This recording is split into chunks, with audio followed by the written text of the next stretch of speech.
Okay, babati muna sa inyo ng magandang hapon sa inyo, no? Tanong ko lamang sa inyo, ngayon ay buwan ng mga puso. Sa tingin nyo, masaya ba kayo dito sa buwan na to? O hindi?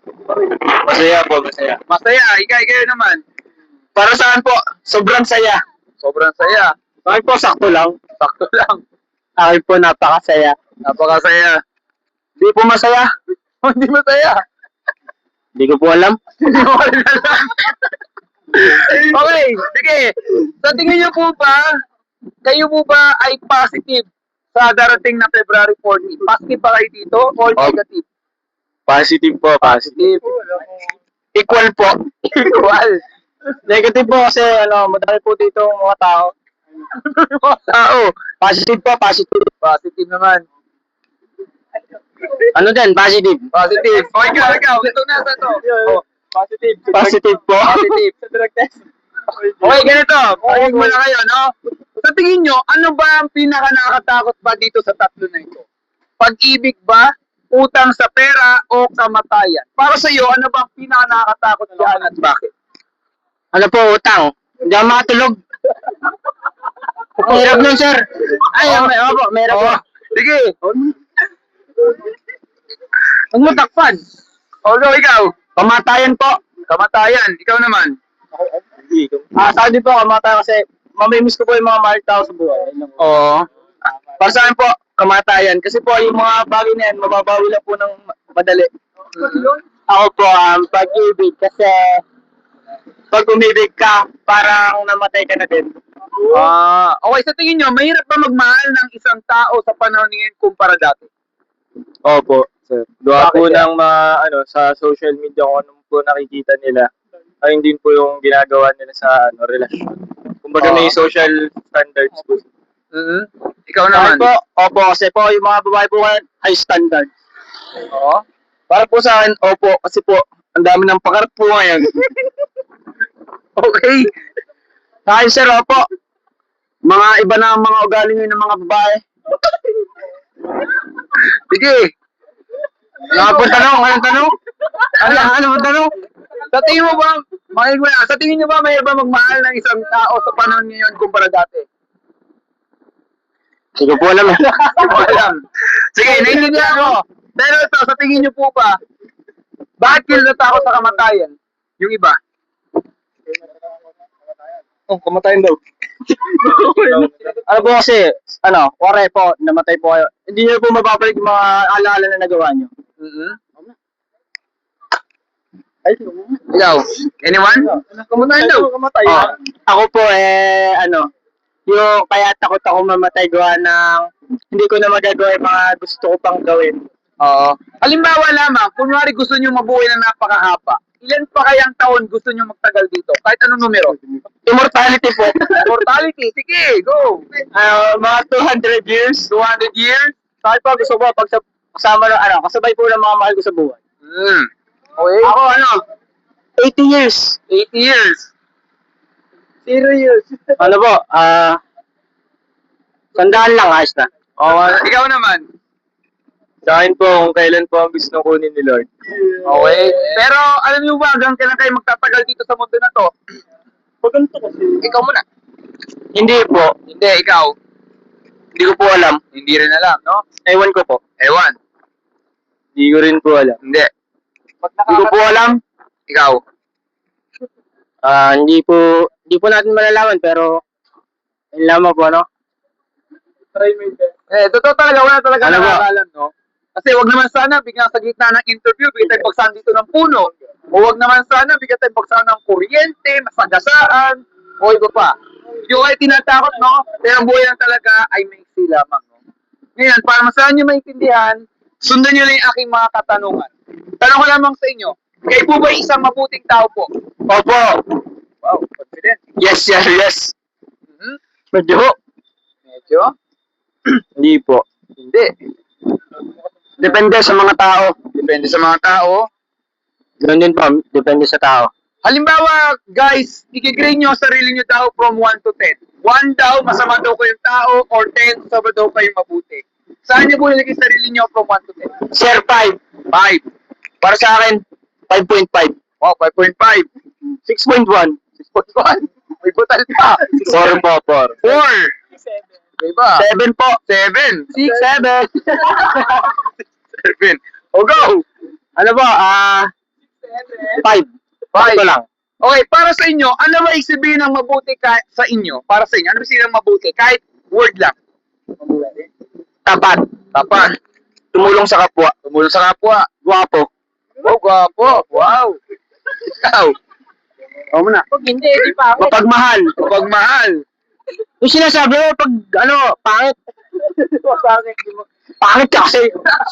Uy, kalma lang kayo. Ikaw, sa tingin mo, ano ba sabihin ng mabuti para sa iyo? Kahit word lang. Ano po? Hindi mo pinababayaan yung tao na nakapaligid sa'yo. Ikaw naman, ikaw. Yung ano po, pagpapakita po ng kabutihan sa kapwa. Okay. Sa tingin nyo, mahilig ba kayo magbasa ng dictionary? Hindi po. Hindi. Slide. Slide? Hindi. Hindi. Hindi po. Tamang TikTok lang. Tamang TikTok, okay lang yan. Hindi rin po. Pero, lahat naman kayo nagsusearch kay Google pag hindi nyo alam isang salita. Di ba? Lahat kayo nagsusearch. Okay, bigyan ko kayo ng konting kalaman, no? Sabi kasi sa dictionary daw, para daw masabi na good o mabuti, ito po may kinalaman daw sa ugali ng isang tao. Dapat siya walang ginagawang masama, wala siyang ginagawang krimen, wala siyang sinasaktan na tao, at wala siyang ginagawang kasalanan. Ngayon, kung tama talaga ang sinasabi ng dictionary, tingnan natin itong mga ibang katanungan ko. Halimbawa lang, guys. Kayo po ba yung nakapagsinungaling sa tanan ng buhay niyo po? Opo. Maraming beses na. Opo, maraming beses. Maraming beses. Opo, malimit. Lagi po. Opo, pero sa mabuti. Minsan po, pag may good reason naman. O, naintindihan ko ano, pero ito kasi problema. Lahat tayo dyan ay guilty kasi ang unang matutunan isang bata ang magsinungaling. At wala naman talagang mabuti ang pagsisinungaling. Kasi totoo, mapapahamak talaga tayo. Kaya nga lang, lahat talaga tayo dito ay guilty. Pero ito po, kayo po ba yung nakapagnakaw ng kahit anong gamit sa tanan ng buhay niyo po? Mapalapis, ballpen, barya, may napo sa kalsada, di mo na binalik. O nangopya ka daw, o nagpukopya ka sa exam or quiz sa tanan ng buhay niyo po. Kayo ba yung nakapagnakaw ng kahit anong halaga? Hindi po na ako. Nasunod po namin kanina yung 100. Kaya multi po namin. Seryoso? Ikaw? Ano, sir? Ay, ano, kuya? Ballpen. Pag walang-wala na akong ballpen. Ballpen, ikaw? Minsan lang po. Minsan? Minsan lang din po. Oo. Lagi po. Lagi. Ikaw? Anong wala? Mamatay. Ballpen mo. Kaya pala nawawala. Oo, kalma lang. Ikaw, sa tingin mo, ikaw ay nakapagnakaw na kahit anong gamit. O, kalma lang, ikaw, sa tingin mo. Nakapagnakaw na kahit anong gamit sa tanan ng buhay niyo po. Patong ka. Opo. Okay, ganito lamang yan ha. Kunwari lamang guys, nandyan yung police station sa Dikaligan. Kunwari lamang, no? So, totoong buhay, lahat na tayo nasa kulungan na sa kaso ng pagnanakaw ng lapis, ballpen, pangungopyo sa katabi, at iba pa. Ano lang gusto ko ipakita lamang? Kasi pag tayo nagnakaw ng malit na bagay, nagkaka-trust issue ng mga tao. Kasi titingin ba tayo nagnanakaw mga ganyan, di ba? Kaya parang kanina, nagulat ka, nawawala yung ballpen, yung pala, napansin mo pala, di ba? So, ibig sabihin lamang yan, malaki talagang big deal kapag tayo tayo nakapagnakaw kahit na malit na bagay. Kaya nga lang, ang totoo talaga, lahat talaga tayo dito ay guilty. Pero ito po, kayo mo ba yung nakaranas na magalit isang tao? Oo naman po. Ikaw? Opo. Oo? Opo. Oo? Opo. Opo, kasi gawa po ng ugali. Opo, kasi masyadong papansin.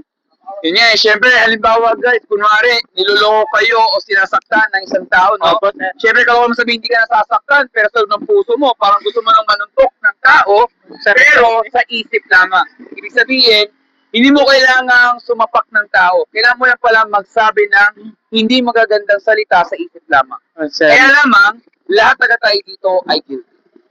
Pero ito po guys, nagagamit nyo minsan ang pangalan ng Panginoon sa walang kabuluhan. Halimbawa, naglalakad kayo, bigla kayo nadulas, napa-OM, alam niyo na po yun.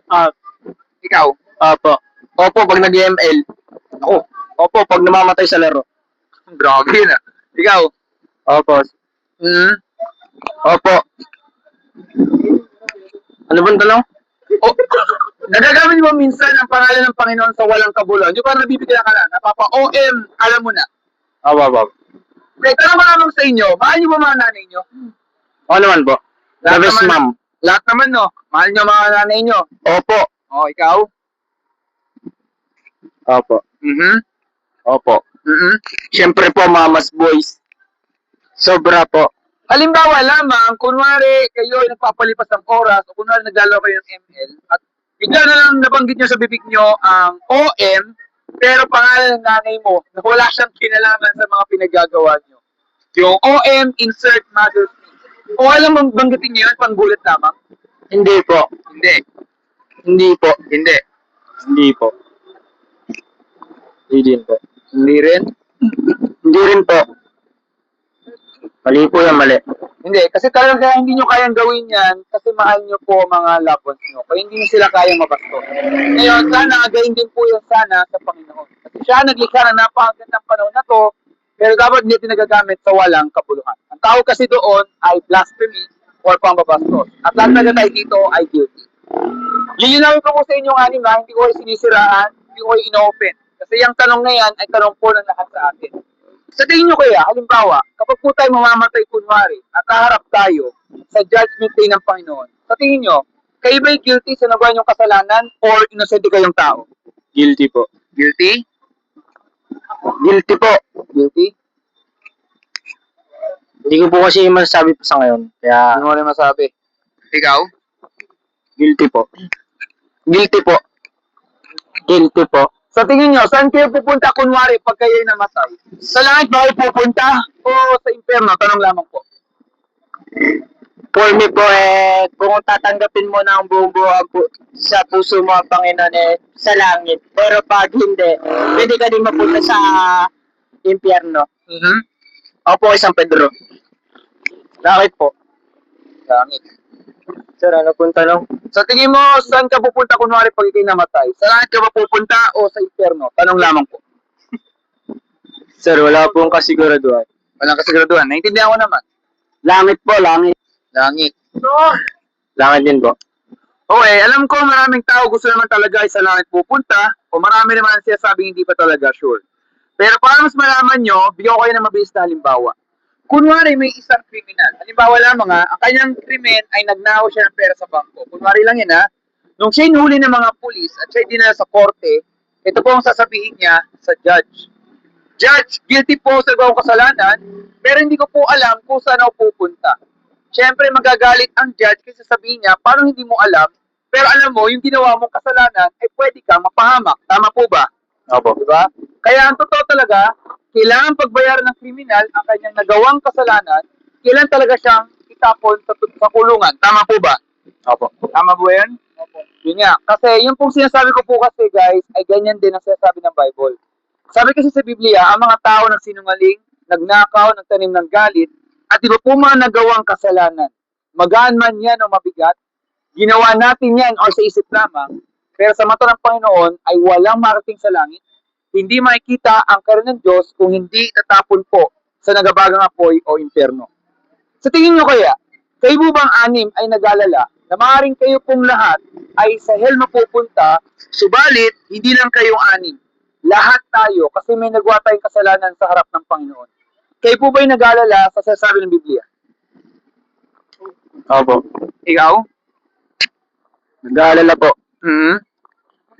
Nag-aalala. Yes po. Opo. Nag-aalala po. Ano man po mangyari, dapat ay mag-alala kasi po buhay ang pinag-usapan natin. Oo, bigla lang itong interview, nakita niyo ako dito, pero don't get me wrong po, wala po masamang intensyon, ako lang po ay nagmamalasakit at mahal ko kayong lahat. Kasi nga, ang buhay lang talaga ay maiksi lamang talaga. Mahal niyo ba sarili niyo? Sobra po. Ikaw? Siyempre naman. 2 joints. Opo. Mahal po. Ah? Sobrang sobra. Siyempre. Tama lang. Alam niyo bakit? Ngayon kasi ay buwan ng mga puso. Hindi ibig sabihin ay kailangan meron kang special someone o may jowa ka. Pwede mo mahalin ang sarili mo kasi napakahalaga yan. May mga tao kasi po, kapag nagkaroon ng problema, may nagawang kasalanan, feeling nila hindi na nila kayang mahalin natin sarili. Pero tandaan nyo, lahat talaga tayo ay may mga limitasyon talaga. Kaya lamang, kailangan natin talaga mahalin natin sarili. Subalit sabi kasi sa Bible, pag po tayo mamamatay talaga, impyerno naghihintay sa ating lahat kasi may nagawa talaga tayong kasalanan. Kaya nga totoo talaga, from 1 to 10, iba-iba kayo ng mga numero kanina, ang tamang sagot talaga ay negative. Bagsak talaga tayo sa harap ng Panginoon. Kasi ang pagiging mabuti dapat ay wala tayong ginagawa dapat na kasalanan. Pero imposible yan. Kasi talaga tayo ay nakakagawa talaga ng isang pagkakamali talaga. At bagamat nakapag-alala, may isang salita na magbabago sa lahat-lahat. Narinig mo yung salitang mercy? M-E-R-C-Y? Naging salitang mercy. Ano sa Tagalog nun? Anyone sa inyo? Ano sa Tagalog ng mercy? Awa. Okay, tama. Kayo ba'y nahingi ng awa sa araw-araw? Opo. Minsan. Minsan? Opo. Ikaw? Opo, kay Lord. Oo. Opo. Kay Lord Oo. din po. Opo. Oo. Minsan lang po. Okay, kasi pag sinabi natin, get to saying guys, no? May pinagkaiba kasi ang parusa at ang awa. Pag sinabi nating parusa, ibig sabihin, karapat dapat ito sa atin kasi may nagawa tayong kasalanan. Kaya ang totoo talaga, justice ang mananaig talaga. Kaya kung mayroong impyerno talaga, hell ang naghihintay talaga sa atin lahat. Pero, kapag sinabi nating mercy o awa, yan yung hindi natin deserve pero ibibigay sa atin lahat. Bakit? Kasi kailangan natin ito para tayo hindi mawala ng pag-asa. Simple lang ang tanong sa inyo guys. Kayo po bang anim ay nakaranas na minsan kayo ng regalo? Opo. Diba? Lahat kayo. Minsan man nahiya kayo na bakit kayo binibigyan ng regalo, gusto nyo tanggihan. Diba? Pero in end, kailangan nyong tanggapin. Ang tawag doon ay parang regalo o awa. Yan din po ang Panginoon. Binibigay sa atin ang awa na bagamat hindi natin po deserve, pero ibibigay sa natin yan kasi nilikha talaga tayo ng Panginoon sa kanyang imahe. Kanina, ang gandang-ganda nga nung ating nagtatawanan kayo, maganda yun. Kasi ibig sabihin, papalagin natin tayo mga tao. Kailangan natin magmahalan, magtulungan, magkaayos. Kaya lamang, pag may nagagawa tayong kasalanan, dyan nagkakaproblema lahat-lahat. Hindi lang sa ating sarili, pati rin sa ibang mga tao. At doon po mas mahirap yan. Doon nagiging komplikado lahat-lahat. At pag tayo humingi ng awa, ito na po yung tanong na magbabago sa lahat-lahat. Kahit sino na lang sumagot sa inyo. Ano ang ginawa ng Panginoon sa ating lahat upang hindi tayo itapon sa impyerno at tayo pa yung makalispo sa judgment day? May ginawa ang Panginoon para hindi tayo mapahamak. Ano kaya yun? Sige. Ano po, inanaan niya po yung kanyang anak. Go. Magpatawad po. Okay? Ano po, niligtas niya po tayo. Oo. Nag-sacrifice po siya para sa atin. Oo. Niligtas niya po yung buong tao para lang po sa... Oo. Ikaw. Ayun po yung nag-sacrifice. Sinacrifice niya po yung sarili niya para sa kasalanan ng mga tao. O, tama yun. Tayo bang lahat ay makasalanan? Di lang sa Pilipinas, pati sa buong mundo. Tama po ba? Diba? Pero yun nga, ang ginawa po ng Panginoon sa Kristo, binuwis po yung kanyang buhay, hindi lang po sa inyong anim, sa ating lahat-lahat. Nagmamalasakit siya nung siya nagkatawang tao. Minahal niya po lahat ng mga taong tulad natin. Sa pagbabahagi lang ng katotohanan ng salita. Pero anong ginawa sa kanya? Siya ay tinorture, siya ay pinatay, at ipinako sa krus ng Kalbaryo. Sa anong dahilan? Wala. Nagmamahal nga lang, nagmamalasakit lang, pero tinakwil siya. Yan yung dahilan kung si Jesus, hindi lang siya basta tao, siya rin ni Diyos. Kasi alam niya na pagbabahagi ng katotohanan ay kapalit ang kanyang buhay. Yan yung dahilan kung siya ay pinako sa krus, namatay, at siya ay nabuhay sa pangatlong araw, bilang hudyat na matagal na pong natalong kasalanan, matagal na pong natalong kasamaan, at meron pong buhay na walang hanggan. Sa madaling salita po, para maligtas sa isang tao, wala yan sa mabuting gawa. Dahil ang kaligtasan lamang po ay sa regalo ng Panginoon lamang. Meron lang mabilis na tanong lamang. Ito yung dalawang bagay na pwede natin magamit dito. Una, narinig mo yung salitang repentance? Hindi nyo ba naririnig? First time lang. Sa Tagalog po ay pagsisisi sa kasalanan. Halimbawa lamang guys, kapag pa kayo nagkalagnat, makapunta ba kayo dito sa lugar na to? Hindi po. Di ba? Hindi. Kasi yung sabihin, hindi nyo ma-enjoy yan, di ba? So pag tayo nagkasakit, gusto nyo laging gumalik. Yan yung pagsisisi. Galing din sa kasalanan, talikuran, pagsisihan, at babaguing ating kaisipan. Yan yung pagsisisi, repentance. At ang pangalawa po ay ang pananampalataya or faith kay Jesus Christ as Lord and Savior. Repentance and faith. Pag nawating dalawang bagay na yan ay check, pwede tayo patawarin ng Panginoon, bibigyan tayong bagong puso't isipan, at higit sa lahat po, anuman ang pagsubok na pigilan natin, meron pong pag-asa.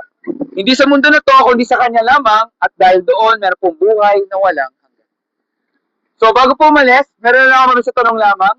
Sa tingin nyo kaya, guys, nagsasabi ba kaya ako ng totoo sa ating napag-usapan po? Opo. Opo. Opo. Opo. Opo. Opo. Sa tingin nyo ba, pag-iisipan nyo po ba ang ating napag-usapan po? Siguro po, mawala na rin po pag ilipas ng ilang araw. Hmm? Pero, opo. Oo. Ano pong tanong? Pag-iisipan mo ba ang ating napag-usapan po? Pag-iisipan nyo ba? Opo. Oo. Yes po. Siguro po. Mm-hmm. Siguro din po. Okay, ganito lamang. Meron ba kayong Bible sa inyong mga bahay, guys? Meron po. Meron, ikaw? Nawawala po. Nawawala. Meron po. Meron? Meron din po. Oo. Madami po. Hmm. Meron po.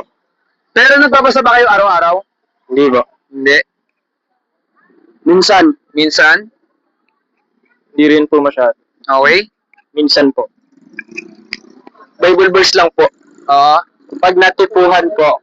Okay, ganito lamang yan. Mabilis lamang ito na tanong. Halimbawa lamang, kapag pa kayo nagugutom, di ba, kakain kayo, tama po ba? Di ba?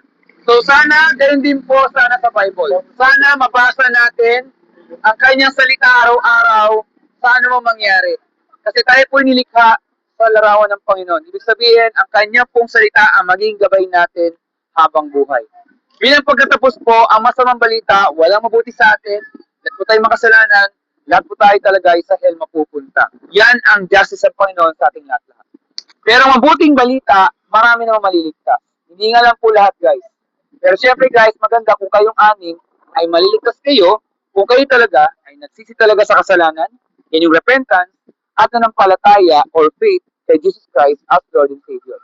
At pag nangyari yung dalawang bagay niyan, ay pwede patawarin ng Panginoon, bigyan tayong bagong puso't isipan, at higit sa lahat po, anuman ang pagsubok na pigilan natin, meron pong pag-asa. Hindi sa mundo na to, kundi sa Kanya lamang, at dahil doon, meron pong buhay na wala. So maraming salamat po dito sa oras na to. Meron ba katanungan po? Wala po. Wala na? Wala na po. Wala na? Wala na po. Wala na po. Wala na? Wala po. Wala na po. So kung wala nang katanungan po, kayo papasalamat dito sa oras na to. Mag-ingat po kayong anim. Stay safe po sa inyo. God bless po.